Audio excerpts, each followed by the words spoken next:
হযরত জাবের রাদিয়াল্লাহু তাআলা আনহু নবী করিম সাল্লাল্লাহু আলাইহি ওয়াসাল্লামের ইরশাদ বর্ণনা করেন যে পাঁচ ওয়াক্ত নামাজের উদাহরণ এইরূপ, যেমন কাহারো দরজার সম্মুখে একটি নহর আছে,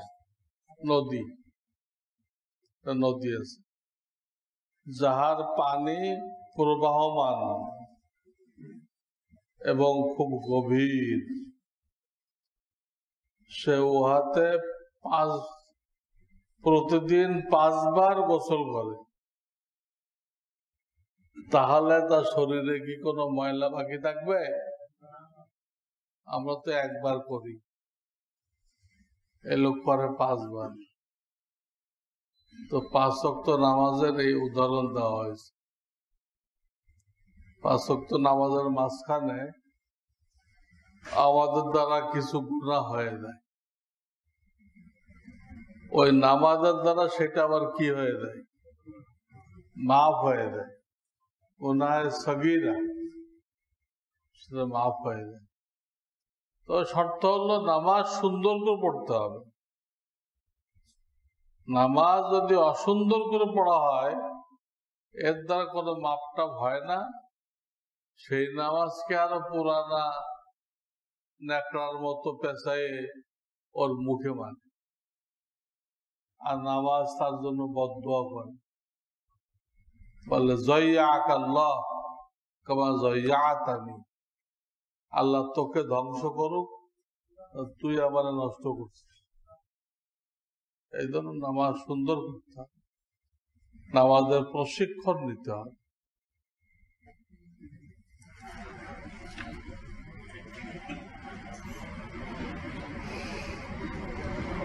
নাপাক অবস্থায় দ্বীনি আলোচনা বা হাদিসে সুবহানাল্লাহ আলহামদুলিল্লাহ বলা যাবে কিনা, বাংলা কিতাব পড়া যাবে কিনা? যাবে। নাপাক অবস্থায় একটা হলো ছোট নাপাক, যাতে উযু ফরজ হয়, আরটা হলো বড় নাপাক, যেটাতে গোসল কি হয়। তো উযু ফরজ হলে তো সব জিকির আজকার, কোরআন শরীফ না ছুঁয়ে তেলাওয়াত সব জায়েজ। কিন্তু বড় নাপাক যেটা গোসল ফরজ হয়, ওই অবস্থায় অন্যান্য জিকির জায়েজ, একমাত্র কোরআন শরীফের তেলাওয়াত। কোরআন তো ছোঁয়া যাবেই না, মুখস্থ পড়া যাবে না, মুখস্থ কোরআন পড়া যাবে না। গোসল যদি কারোর দায়িত্বে ফরজ থাকে, ফরজ গোসলে কয়েকটা বিষয় খুব খেয়াল রাখতে হয়। একটা হলো কানের সব জায়গায় পানি ঠিক মতো পৌঁছলো কিনা। 2 নম্বর নাভির ভিতরে পানি পৌঁছলো কিনা। 3 নম্বর রানের চিপায় আশেপাশে এখানে পানি ঠিক মতো পৌঁছলো কিনা। অন্য জায়গায় তো সহজে পৌঁছে, এই 3টা জায়গায় পৌঁছাইতে হয়, তা না হলে পৌঁছে না। আর একটা চুল পরিমাণ জায়গা শুকনো থাকলে গোসল হয় না। গোসল না হলে নামাজ হয় না। এই জন্য গোসলে কুলি করা, নাকে পানি দেওয়া ফরজ করা হয়েছে কেন? উযুতে তো সুন্নত, কুলি করা, নাকে পানি দেওয়া উযুতে কি, গোসলে কি ফরজ।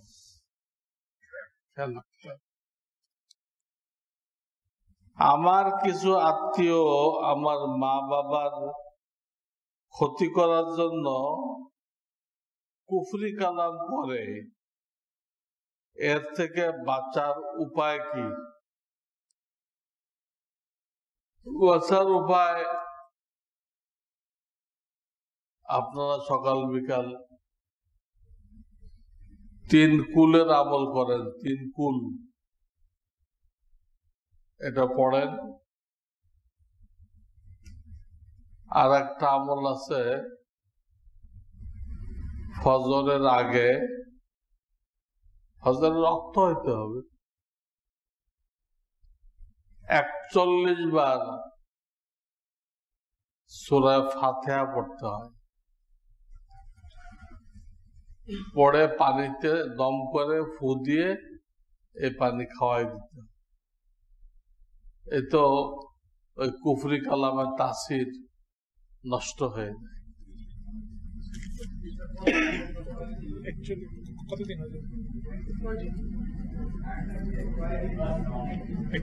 দিনের খাস নেই, এটা 1 সপ্তাহ হইতে পারে, 10 দিন হইতে পারে।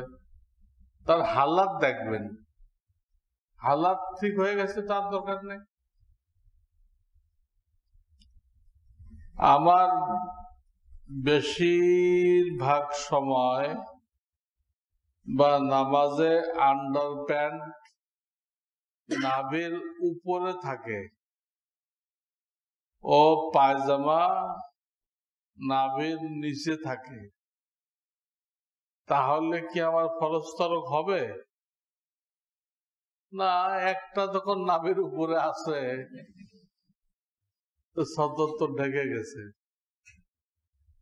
কিন্তু আসল তরিকা হলো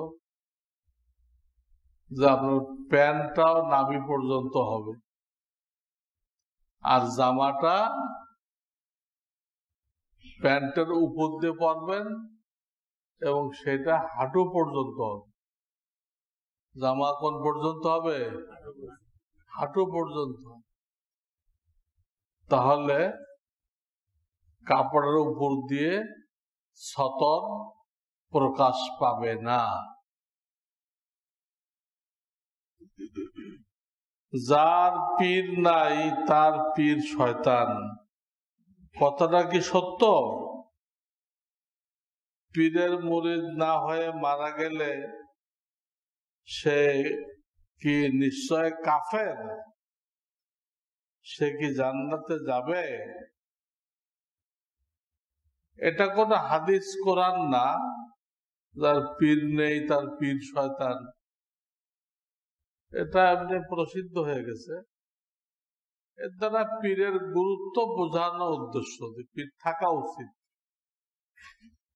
থাকলে এই লোকটা হঠাৎ বেঈমান হইতে পারে না। নতুন নতুন মতবাদ তৈরি হয়, নতুন নতুন মতবাদ ইসলামের নামে লোকেরা খাড়া করে, আর পাবলিক ওটা বিশ্বাস করে ইমান হারাই ফেলে। যদি তার কোনো শায়েখ থাকতো, মুরব্বী থাকতো,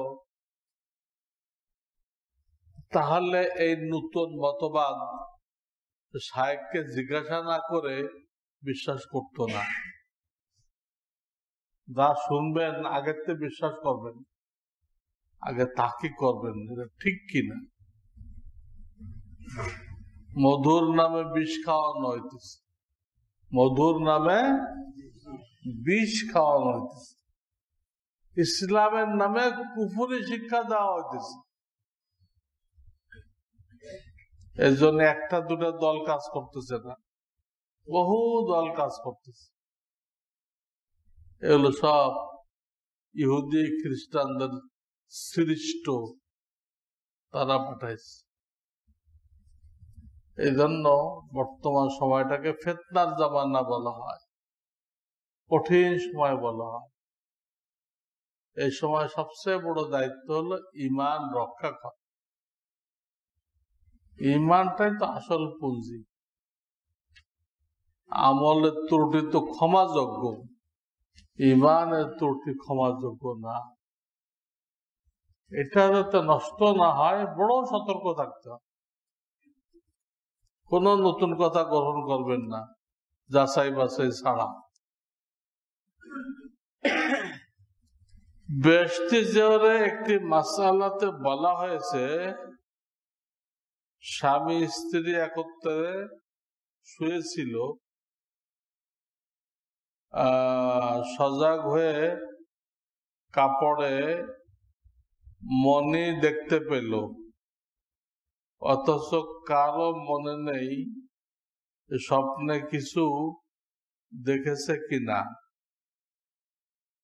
তবে উভয়ের গোসল করতে হবে, যেহেতু জানা নেই কার বীর্য। এখানে কি যে কোনো একজনের কাপড়ে এটা দেখলে এই হুকুম? এটা পার্থক্য করার তরিকা আছে। যদি বিছানার চাদরে এটা দেখলো, নাপাকি দেখলো, এখন কার স্বপ্ন দোষ হয়েছে মনে নেই, মহিলাদেরও হয়। এটা পার্থক্য করার নিয়ম হলো, পুরুষেরটা কয়েক জায়গায় লাগে ছড়াই ছিটে, আর মহিলাদেরটা এক জায়গায় থাকে। এই আলামত দিয়ে পার্থক্য করা যায় যে কাপড়ে যে নাপাক দেখা যাইতেছে এটা কার। যদি এক জায়গায় সীমিত থাকে মহিলা, এখানে কিছু, এখানে কিছু, এখানে কিছু, এরকম কয়েক জায়গায় বিক্ষিপ্ত রয়েছে, এটা পুরুষের।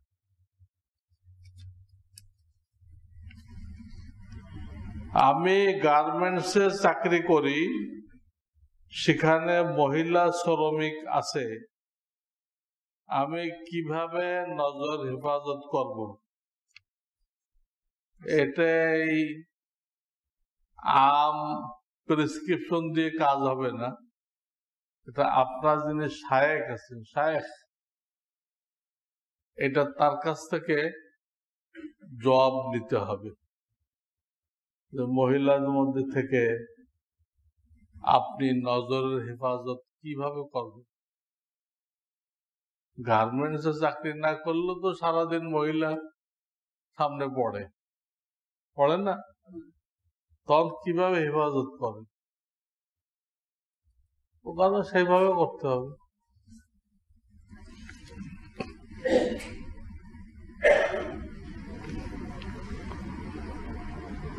যার কথা হলো ইচ্ছা করে কোন পণ নারীর থেকে কোন রকম মজা নেওয়া, অন্তরে একটা মজা নেওয়া, এটাই জেনা। এটা জিনা, এটা কোনো সুরত নেই। এই জন্য পুরুষকে আল্লাহ তাআলা 4টে পর্যন্ত বিবাহ করার অনুমতি দিয়ে রাখছে। যদি তোমার তৌফিক থাকে 4টা পর্যন্ত করো, কিন্তু অন্যটার দিকে যাও কেন? আল্লাহ জমিনে বেগানা মহিলা থাকবে, এগুলো মানসিক রোগী। যেসব মেয়েরা বেগানা চলে, বেপর্দা চলে, এরা হলো মানসিক রোগী। এই কারণে এই হাল হয়েছে। যদি দ্বীনি মজলিসে আসে তাতেও চিকিৎসা হবে, আবার হোমিওপ্যাথির চিকিৎসা আছে এই মানসিক রোগীদের। সেই চিকিৎসা করলে তাদের মধ্যে শালীনতা আসবে, এরকম নিজের অঙ্গ প্রত্যঙ্গ অন্য কাউকে দেখাবে না, উগ্রভাবে চলাফেরা করবে না।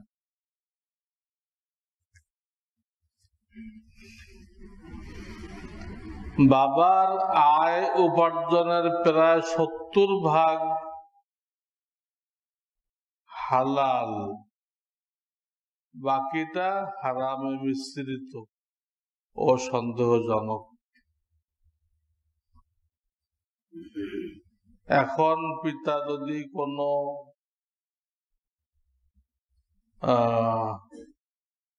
শার্ট কেনে নাকি ফ্ল্যাট কেনে, কিনে তার মেয়েকে মালিক বানিয়ে দেয়, তাহলে ওই ফ্ল্যাট ভাড়া দিয়ে উপার্জিত আয় মেয়ের জন্য হালাল হবে কিনা? দেখা যাচ্ছে পিতার অধিকাংশ ইনকাম হালাল, 70% করছে, আর 30% সমস্যা আছে। এই অবস্থায় পিতার দেওয়া কোনো গিফট গ্রহণ করা যাবে, কিন্তু হারাম যদি বেশি হয় অথবা 50-50 হয়, সমান সমান, তখন পিতার এই হারাম জিনিস গ্রহণ করা যাবে না, সবার জন্য না যায়।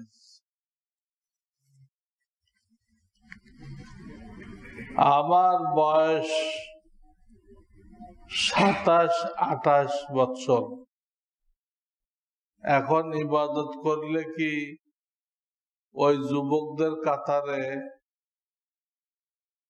আরশের নিচে ছায়া পাবো? আল্লাহ দিতে পারে। আপনি এখন থেকে ঠিক মতো ইবাদত করেন, আর 28 বছর, তাহলে 14 বছরের আপনার নামাজ, রোজার, উমরি কাজা আদায় করতে হবে। 14 বছরের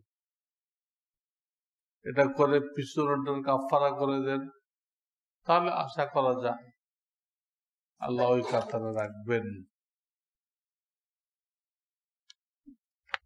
আমার একটি কন্যা আছে,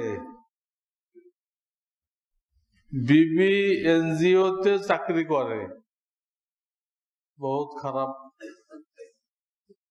অনেক বোঝানোর পরেও কাজ হচ্ছে না।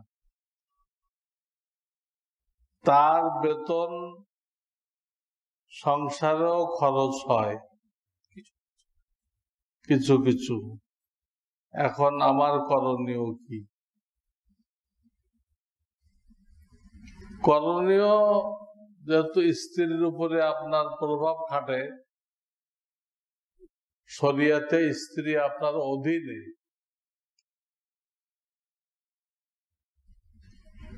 ইহুদিদের মদত পুষ্ট এনজিও গুলো বলে সমান অধিকার।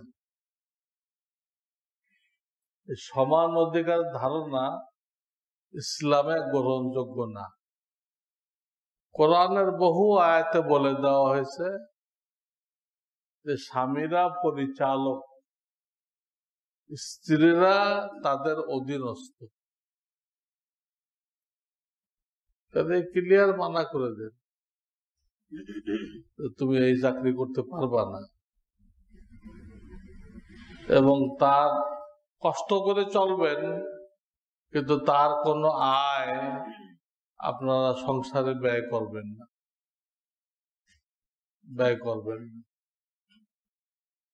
বরং চেষ্টা করেন তাকে কিছু হাত খরচ দিতে, যাতে ওই হারাম চাকরি ছেড়ে দেয়।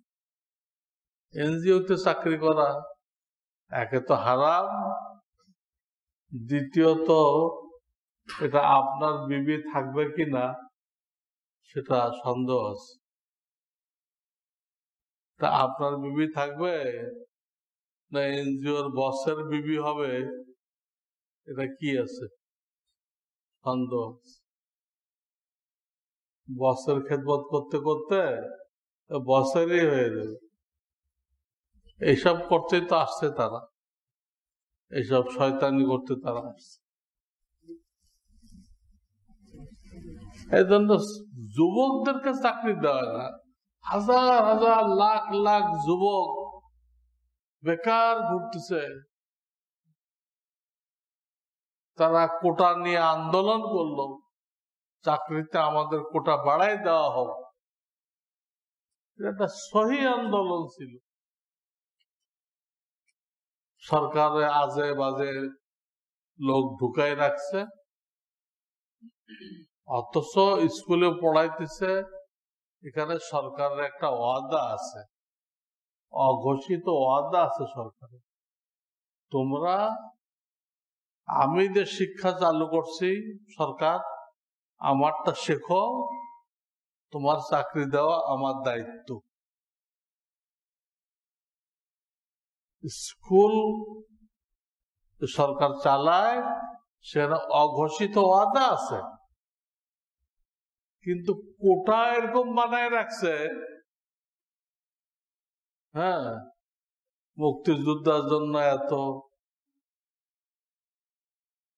ল্যাংড়া লুলার জন্য এত, অমুকের জন্য এত, এই করতে করতে ছাত্রদের কোটা হয়ে গেছে একদম সীমিত। এদের আর কোন রিক্সা চালানো ছাড়া, এম.কম বিকম পড়ে রিক্সা চালানো ছাড়া আমাদের দেশের যুবকের আর কিছু করার নেই। ইন্টারভিউ দিবে, কোনো লাভ নেই। ইন্টারভিউ দিয়ে ফার্স্ট হয়ে গেল, লাভ নেই। আর 10 নম্বরে কিন্তু সরকার দলীয়, ওই 10 নম্বরকে নিবে। আপনি 1 নম্বর হয়েছেন, আপনাকে নিবে না, 10 নম্বরকে নিবে। অথবা দেয়, হ্যাঁ, স্পিড মানি দিতে পারছে, স্পিড মানি, তাকে নিবে, আপনাকে নিবে। এমন পড়া এটা, যেটা পড়ে বেকার ঘোরাফেরা ছাড়া কোনো রাস্তা নেই। আলহামদুলিল্লাহ, এখন পর্যন্ত আমাদের মাদ্রাসায় যারা পড়াশোনা করে কেউ বেকার থাকে না। আল্লাহ তাকে কোনো না কোনো ব্যবস্থা করে দিচ্ছে। কমই মাদ্রাসায় পড়ুয়া কোন লোক বেকার নেই, চাকরি পায় নেই, এরকম নেই। কিন্তু সরকারের লাইনে লক্ষ লক্ষ বেকার,